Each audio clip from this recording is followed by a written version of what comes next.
여호수아 20장 6절. 그 살인자가 회중의 앞에 서서 재판을 받기까지나 당시 대제사장의 죽기까지 그 성읍에 거하다가 그 후에 그 살인자가 본 성읍 곧 자기가 도망하여 나온 그 성읍에 자기 집으로 돌아갈지니라. 도피성으로 피신한 사람이 피신할 당시에 죄를 고백했던 대제사장이 있을 거 아닌가요? 그 사람이 죽을 때까지 거기 거해야 된다는 거예요. 거하다가 그 후에 대제사장이 죽게 되면 자기가 살던 집으로 돌아갈 수 있다는 겁니다. 간단히 말하면 대제사장이 죽으면 그 죄값이 지불된 걸로 보는 거예요. 이게 무슨 얘기를 하는 겁니까 지금? 예수 그리스도께서 우리 대제사장 되시는데 그분이 못 박혀 돌아가심으로 우리 죄값이 지불됐다 하는 걸 달리 표현하는 거예요. 이게 같은 얘기입니다. 결국 이게 히브리서 나오잖아요. 이러한 대제사장이 우리 예수 그리스도라고 나오잖아요. 그래서 대제사장이 죽게 되면 그 죄를 사함받은 거로 해서 본 고향으로 돌아갈 수 있다는 얘기는 신약에 와서 보니 대제사장 되신 예수님께서 우리 죄를 대신해서 돌아가시면 그럼 우리는 천국으로 갈 수 있다 하는 얘기나 같은 얘기를 하는 겁니다. 지금 이걸 발견해내는 게 중요하겠죠. 그죠? 그래서 그걸 믿으면 죄사함 받고 그리고 영원한 본향 천국으로 갈 수가 있는 것입니다. 그래서 땅에 있는 자기 본향으로 가란 얘기나 우리 영원한 천국인 본향으로 가란 얘기나 같은 얘기입니다. 그게 히브리서 8장 1절. 이제 하는 말의 중요한 것은 이러한 대제사장이 우리에게 있는 것이라.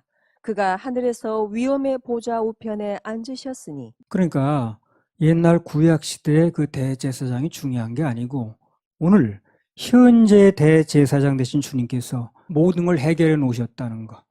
그분의 보혈을 흘리고 십자가 죽음으로 인해서 우리가 돌아갈 본향이 생겼다는 거. 이걸 믿는 게 중요한 거예요. 이걸 말해주는 게 중요한 거예요. 그렇죠? 구약을 얘기하는 게 중요한 게 아니라 지금 현재 우리에 무슨 혜택이 왔는가 이거 말해주는 게 중요하다는 거예요. 갈라디아서 1장 7절 8절. 다른 복음은 없나니 다만 어떤 사람들이 너희를 요란케 하여 그리스도의 복음을 변하려 함이라. 그러나 우리나 혹 하늘로부터 온 천사라도 우리가 너희에게 전한 복음 외에 다른 복음을 전하면 저주를 받을지어다. 그래서 하늘이 두 쪽이 나도 예수 그리스도로 말미암는 구원의 복음에 다른 복음은 없다는 얘기를 하는 거예요. 다른 복음은 없습니다. 그러니까 누군가 다른 복음을 전하면 그거는 잘못된 것이고 성경은 아주 저주를 받는다까지 얘기를 해요. 저주가 뭐겠어요? 지옥 가는 거죠. 구원 문제는 예수님께서 십자가에 이뤄놓으신 공로로 100% 받는 것입니다. 그걸로 끝나는 거예요. 인간이 더 갖다 붙일 것도 없고 뺄 것도 없습니다. 꼭 예수 그리스도만 통해서 우리는 구원받는다. 예수 그리스도만이 구원자다라고 예수 그리스도가 십자가에서 해놓은 일 때문에 다 끝났다라고 이렇게 주장하는데 만약 그것 때문에 우리가 무슨 이단 소리를 듣는다면 기뻐하세요. 그 소리 듣는 거. 기뻐하셔야 됩니다. 그 주님 앞에서 엄청난 상급이 되는 겁니다. 큰 상급. 큰 상급. 다른 우리가 비리를 저질러서 도덕적으로 나쁜 일을 해가지고 비난받는 건 그건 뭐 안 되겠죠. 그러나 예수 그리스도만이 구원의 복음자고 예수 그리스도의 보혈만이 우리를 구원할 수 있고 그것으로 모든 끝난다라고 얘기하는 것 때문에 무슨 뭐 이단 소리 듣는다면 기꺼이 듣자고 그거는 하나님 앞에서 상급이니까. 그리고 말하는 사람이 잘못이지 뭐 자기 입 가지고 자기 말하는데 어떡하겠어요. 통일 같은데 보세요. 예수님 인정을 해요 그 사람들도. 그럼 예수님께서 해놓은 님자도 잘 안 붙이더라고. 예수가 해놓은 구원은 불완전하다고 얘기를 해요. 예수가 해놓은 일이 완성되려면 그래서 문화무기가 필요하다는 얘기라. 예수님만 해놓은 거 가지고 안 된다는 얘기라는 거. 그게 이단이지 바로. 예수님만으로 된다는 게 이단이야. 예수님만으로 안 된다는 게 이단이지. 여호와 증인도 마찬가지고. 간단히 말하면 예수님께서 해놓으신 것만 가지고 부족하다는 얘기라는 거예요. 자기들이 뭔 걸 채워야 된다는 얘기라는 거거든. 지금 뭐 자살하면 지옥과는 똑같은 얘기 아니에요? 예수님이 해놓은 걸 인정을 안 한다는 얘기는 아니에요. 근데 그것만 가지고는 안 된다는 거야. 내가 뭘 더 해야 된다는 얘기거든. 그러니까 예수님만 가지고 된다는 얘기 안 하니까 그게 이단이라니까 바로. 예수님만으로 된다는 게 이단이 아니고. 근데 예수님만 믿는다는 사람이 워낙 적다 보니 희소성의 가치가 있다 보니 그렇게 얘기를 하는 거야 자기네들은. 이상하다고. 뭐 이상하게 뭘 이상해. 예수님만으로 된다는데. 예수님만 안 믿는 자기네가 이상한 거지. 그런 얘기 가지고 뭐 어쩌고저쩌고 하면 전혀 신경 쓸 필요도 없어요. 전부 자기들이 뭘 채워야 된다는 얘기라는 거거든. 전부 거기서 걸립니다. 예수를 완전 부정하지는 않아요. 심지어 마음의 교도도 예수를 인정해요. 선지자라고. 훌륭한 선지자라고. 그러니까 예수님만 구원자라는 거에 대해서 노합니다. 거기다 뭘 붙여야 돼. 그래서 거기가 뭐 장로교인지 감리교인지 순복음인지 무슨 어떤 단체가 됐든 간에 오직 예수님만으로 구원이 된다는 걸 딱 떨어지게 말을 안 하면 그게 바로 이단이라니까요. 왜 끝이 다르니까. 그리스도인들이 이 세상적으로 뭐 나쁜 일을 해서 비난받으려 해서 그래서 욕먹으면 안 됩니다. 그건 우리가 조심을 해야 돼요. 그러나 예수님만이 복음이라고 예수님만이 구원의 대상이라고 그렇게 말한 것 때문에 무슨 얘기를 듣는다면 그거 들어야지 어떡하겠어. 그렇다고 어느 날 아이고 아니야 예수님만 가지고 되는 게 아니야 이렇게 바꾸겠어 우리가. 말도 안 되는 거지. 요한일서 2장 22절 23절. 거짓말하는 자가 누구뇨? 예수께서 그리스도이심을 부인하는 자가 아니뇨? 아버지와 아들을 부인하는 그가 적 그리스도니 아들을 부인하는 자에게는 또한 아버지가 없으되 아들을 시인하는 자에게는 아버지도 있느니라. 거짓말하는 자가 누구냐? 누가 거짓말쟁이냐는 거야. 예수 그리스도만이 하나님이라는 거, 예수 그리스도만이 구원자라는 거, 이걸 부인하면 거짓말이라는 거예요, 그게. 언젠가 내가 충주에서 얘기했잖아요. 예수님 뭐 훌륭한 분이라고 그러길래 예수님이 하나님이라고 그러니까 그건 노하더라고. 그리고 어디 가서 나보러 하나님 믿는다고 말하지 말래 또. 근데 그랬어. 어디 가서 예수님 믿는다고 말하지 말아라 당신애들. 거짓말하는 자가 누구냐? 누가 거짓말하냐는 거예요. 그리스도께서 하나님이심을 부인하는 그런 사람들이 거짓말쟁이라는 거예요. 예수 그리스도가 하나님이십니다. 바로 요한일서 4장 2절 3절. 하나님의 영은 이것으로 알지니 곧 예수 그리스도께서 육체로 오신 것을 시인하는 영마다 하나님께 속한 것이요 예수를 시인하지 아니하는 영마다 하나님께 속한 것이 아니니 이것이 곧 적 그리스도의 영이니라. 오리라 한 말을 너희가 들었거니와 이제 벌써 세상에 있느니라. 그래서 하나님의 영이냐 아니냐는 뭘 가지고 판단하느냐. 예수 그리스도께서 하나님이신데 그분이 육체를 입고 이 땅에 오신 거. 그래서 우리 죄를 대가를 지불하셨다는 거. 이거를 시인하면 예수 그리스도에 속한 영이 맞고 그것을 딱 떨어지게 말을 안 하거나 거부하면 예수님께 속한 영이 아니라는 겁니다. 그 사람이 부흥사인지 천국을 잘 나가는 뭐 어쩐지 관계없이. 그래서 우리는 예수 그리스도가 하나님이시고 하나님이신 예수님이 육체를 이 땅에 오셔서 내 지옥 갈 죄를 대신해 피를 흘리셨다는 거. 그걸 믿으면 우리는 완벽한 구원이 이루어진다는 거. 예수님밖에 구원자가 없다는 거. 그 생명의 회개죠. 이게 되어지면 우리는 끝난다는 거예요. 그리고 그거에 대해서 아니라고 하는 사람은 그가 누군지 다 이단이고 또 하나님으로 속한 영이 아니라는 얘기를 하는 겁니다. 이 성경 말씀만 믿자고 우리 그러면 되는 거예요. 자, 여호수아 20장 7절 8절. 무리가 납달리의 산지 갈릴리 게데스와 에브라임 산지의 세겜과 유다 산지의 기랏 아르바 곧 헤브론을 구별하였고 또 여리고 동 요단 저편 르벤 지파 중에서 평지 광야의 베셀과 갓 지파 중에서 길르앗 라목과 므낫세 지파 중에서 바산 골란을 택하였으니. 도피성에 있는 지명들이 쭉 나왔는데 이게 도피성에 있는 위치가 당시 전국 어디서나 늦어도 하루면 갈 수 있는 곳들이라고 그래요. 추석에 보면 나와요. 그게 조금 거리가 떨어지면 가기 힘들까 봐 각 지역마다 분산해 놨어요. 가장 가까운 데서 가라고. 그리고 강 건너기 또 어려울까 봐 뭐 강이 범람하면 건너기 어렵잖아요. 그러니까 강 이편에 세 곳, 적편에 세 곳 분산해 놨습니다. 간단히 말하면 누구든지 갈 수 있게 해놓은 거예요. 찾기 좋게 만들고 가기 좋게 만들어 놓은 겁니다. 이게. 자, 신명기 19장 1절에서 3절. 내 하나님 여호와께서 이 열국을 멸절하시고 내 하나님 여호와께서 그 땅을 내게 주심으로 내가 필경 그것을 얻고 그들의 각 성읍과 각 가옥에 거할 때에 내 하나님 여호와께서 내게 기업으로 주신 땅 가운데서 새 성읍을 너를 위하여 구별하고 내 하나님 여호와께서 내게 유업으로 주시는 땅의 전체를 3구로 분하여 그 도로를 닦고 무릇 살인자를 그 성읍으로 도피케 하라. 도피성으로 가는 도로를 아주 넓게 닦으라고 명령해 놓으셨어요. 주석에 보면 우리나라 고속도로에 준하는 넓이라고 그래요. 그다음에 차가 한 대도 없을 때거든요. 길이 넓을 필요가 없는데 그렇게 넓게 길을 닦았다고 그래요. 빨리 가서 살라고. 도피성으로 가는 길 특별히 아주 대로를 내놨어요. 그래서 누구든지 예수님께 가는 길을 찾은 사람은 대로를 발견한 것입니다. 그 사람이. 그걸 이렇게 엉뚱한 소리하고 있는 사람은 소로에서 헤매고 있는 거고 골목길에서. 그래서 괜히 이런저런 이유 대면서 뒷골목을 헤맬 필요가 있다 없다는 겁니다. 그래서 도피성으로 가는 길은 고속도로처럼 아주 대로로 잘 닦여 있고 그 유대인들의 전통에 의하면 그 갈림길마다 이정표도 참 잘 돼 있었다고 그래요. 헷갈릴까 봐. 그러니까 어떻게 빨리 가서 살라고 그렇게 길을 잘 닦아놓고 대로를 닦아놓고 이정표 세워놓고 그렇게 한 거예요. 요소마다 해놓고 도피성으로 잘 갈 수 있도록. 참 하나님 마음을 읽을 수 있는 거죠. 그 마음도 모르고 요리조리 피해 다녔 또 안 가려고. 그래서 이 세상에 제일 찾기 쉽고 쉬운 길이 예수 그리스도의 길입니다. 아니 얼마나 더 쉽습니까? 뭘 자기 행위하라는 것도 아니고 선물로 준다는데 해놓은 거 받기만 하면 된다는데 그거보다 더 쉬운 길이 어디냐고.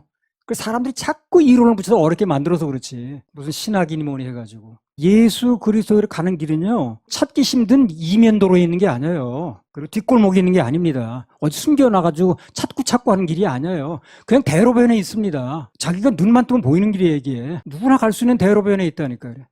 예수 그리스도 가는 길이 어렵습니까? 선물로 주면 받으면 된다는데, 다 이뤄놓고 너희 누리면 된다는데 그거 어렵냐고. 괜히 쓸데없이 사람들이 이론을 만들어서 그런 거지. 그렇게 길을 만들어 놓으셨건만 사람들이 자꾸 이런 핑계 저런 핑계 대면서 무슨 학문이 어떻고 이론이 어떻고 하면서 거절하니까 못 가고 혜택을 못 받는 겁니다. 구원을 받는 길은 언제나 열려 있습니다. 마음만 먹으면 언제든지 갈 수 있는 길이 이 길이라. 내 생명이 있는 한. 로마서 1장 20절. 창세로부터 그의 보이지 아니하는 것들 곧 그의 영원하신 능력과 신성이 그 만드신 만물에 분명히 보여 알게 되나니 그러므로 저희가 핑계치 못할지니라. 구원자 하나님을 간절히 찾는 자세, 구도자의 자세라고 그러죠. 그것만 가지면 주님은 반드시 만나주십니다. 그 사람 그렇게 찬 마음이 있는데 그냥 못 찾게 만들고 지옥 가게 만들지는 않아요. 그럼 나중에 하나님이 할 말이 없잖아요. 찾는 마음이 없고 마음이 높고 교만해서 문제지, 그 마음만 있으면 꼭 내가 아니라도, 꼭 이 서울교회가 아니라도 누굴 통해서도 구원 받을 수 있는 길 열게 해주십니다. 에티오피아 내시 보세요. 필립을 거기 보내서라도 구원받게 하잖아요. 찾는 마음이 있으니까. 그리고 자기가 안 찾는 거예요. 자기 탓입니다. 나는 뭐 신학이 달라서 뭐 교파가 달라 그런 얘기 통하지 않습니다. 다 듣게 하셔요. 뭐 구원파니 뭐니 해본들 그 사람도 한마디로 말하면 구원에 대한 복음을 한 번 들어봤다는 얘기라 그 사람이. 핑계치 못합니다. 이사야 55장 6절 7절. 너희는 여호와를 만날 만한 때에 찾으라. 가까이 계실 때에 그를 부르라. 악인은 그 길을, 불의한 자는 그 생각을 버리고 여호와께로 돌아오라. 그리하면 그가 긍휼히 여기시리라. 우리 하나님께로 나아오라. 그가 널리 용서하시리라. 만날 만한 때 찾으라.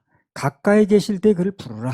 악인은 그 길을, 불의한 자는 그 생각을 버리고 그 생각 좀 내려놓고 여호와께로 돌아오라. 그리하면 불쌍히 여기주신다는 거예요. 긍휼히 여기시리라. 널리 용서해 주신다는 거예요. 널리를 왜 쓰는 거예요? 어떤 걸 지었든 널리. 누구든지 목이 마른 자는 생수 대신 예수님께 오기만 하면 다 해갈시켜 주십니다. 목마른 걸 모르는 게 문제인 거야. 갈증을 못 느끼는 게 또 문제라고 그러더라고. 갈증을 못 느껴도 물을 먹어야 되는 건데 안 느끼는 게 잘 안 먹는다는 거야. 갈증을 느끼는 게 정상이랍니다. 그래서 누구든지 생각을 내려놓고 하나님께 돌아오면 널리 용서하신다네. 널리. 여호수아 20장 9절. 이는 곧 이스라엘 모든 자손과 그들 중에 우거하는 객을 위하여 선정한 성읍들로서 누구든지 부지중 살인한 자로 그리로 도망하여 피의 보수자의 손에 죽지 않게 하기 위함이며 그는 회중 앞에 설 때까지 거기 있을 것이니라. 또 여기 보면 도피성이 그래요. 이스라엘 모든 자손과 그들 중에 우구하는 누가 갈 수 있다는 거예요. 객들. 오늘날 말은 뭐예요? 객이. 이방인 얘기랍니다. 이방인. 이방인이 도피성에 다 들어갈 수 있어요. 그래서 우리 들어가는 거예요. 그래서 유대인만 들어갈 수 있다 그러면 우리 절망이야. 내가 유대인이 아니니까. 미국인도 절망해야 돼 그러면. 싱가포르에 사는 사람은 절망해야 돼. 호주인도 절망해야 돼. 다 이방인이니까. 그런데 객, 즉 이방인도 들어갈 수 있다는 단서를 붙인 거예요. 그래서 우리 들어갈 수 있는 거예요. 참 너무 감사하지. 예수님께서는 모든 경우에 피난처가 되어 주시듯이 또한 이방인의 유대인에게도 모두가 구원자가 되는 거예요. 이게 감사한 거야. 이방인도 들어갈 수 있다는 거, 우고하는 객도 들어갈 수 있다는 거, 이게 감사한 거야. 성경을 읽다 보면 하나하나 보다 보면 너무 감사가 넘칠 수밖에 없어. 이거는 이리 감사한 일이네 정말. 사람들이 뭐 잘난 척하는데 성경에 들어가보니 객이야. 객. 돌감람나무에 로마서에 보면 참감람나무도 아니야.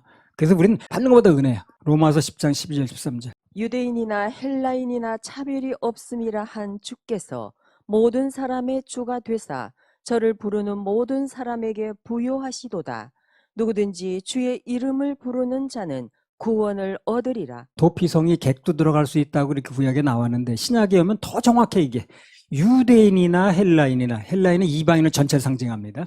유대인이나 헬라인이나 차별이 없다는 거야.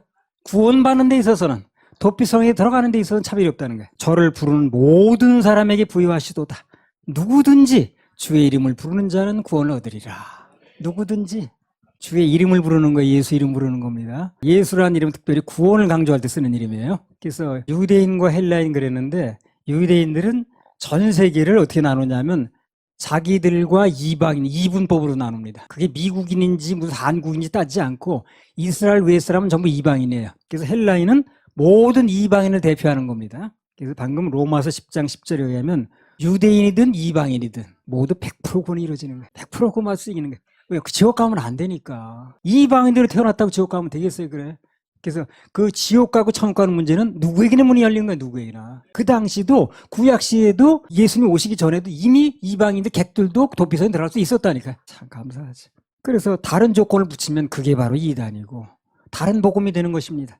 여호수아 20장 9절. 이는 곧 이스라엘 모든 자손과 그들 중에 우거하는 객을 위하여 선정한 성읍들로서 누구든지 부지중 살인한 자로 그리로 도망하여 피의 보수자의 손에 죽지 않게 하기 위함이며 그는 회중 앞에 설 때까지 거기 있을 것이니라. 도피성에 대해서 이제 좀 한 가지 덧붙인다면 도피성은 모든 필요가 공급되는 곳입니다. 왜 그러냐면 사실 여기 도피성에 오는 자들이 급히 왔죠, 전부 다. 그지? 죽게 생겼으니 급히 온 거예요, 지금요. 여유만만하게 놀이하다 온 게 아니에요. 굉장히 급히 왔습니다. 그럼 급히 오는 사람이 뭐 몇 달 입을 거, 먹을 거 다 옷까지 챙겨가지고 왔겠어요? 그렇지 않겠죠? 뭐 봄, 여름, 사철 갈아입을 거, 뭐 몇 달 먹을 거, 그럼 가져왔겠냐고, 사람들이. 죽기 살기 뛰어오는데. 제대로 준비가 안 된 상태로 들어옵니다. 그러나 일단 도피성에 들어오기만 하면 그 안에 있는 동안에 모든 것은 그 대제사장인 주님이 책임지시는 거예요. 그 도피성에 굶어 죽은 사람 없어요, 그래서. 벌벗고 있는 사람, 벌거벗고 있는 사람도 없어요. 그래서 일단 도피성으로 들어오기만 하면 모든 것은 저절로 더해집니다. 도피성은 이래저래 좋은 거예요. 이래저래. 마태복음 6장 33절에 그랬잖아요. 너희는 먼저 그의 나라와 의를 구하라. 그래야만 이 모든 것을 너에게 더하시리라. 그게 도피성 얘기에 통하는 겁니다. 할렐루야. 우리 하나님 박수 올려드려요.